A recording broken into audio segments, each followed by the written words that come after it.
Bagabo ibintu byakaze ndakubwiza ukuri. Hari umuntu muri commentare mbonye ari kuvuga ngo mfise ngo fake life. Fake life? Ndagira uri fake life n'uwari muri commentare nyene. Fake life? Aha ni muri kumbona kweli. Baga. Ni dance.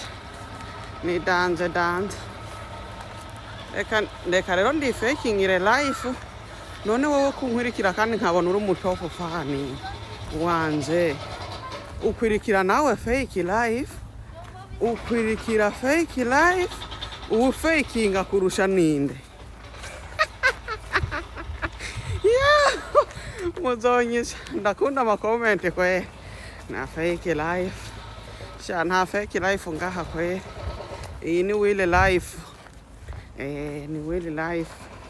Sawa rero twazindukiye mu gasiporo tugiye nyine kunonora imici. Sawa.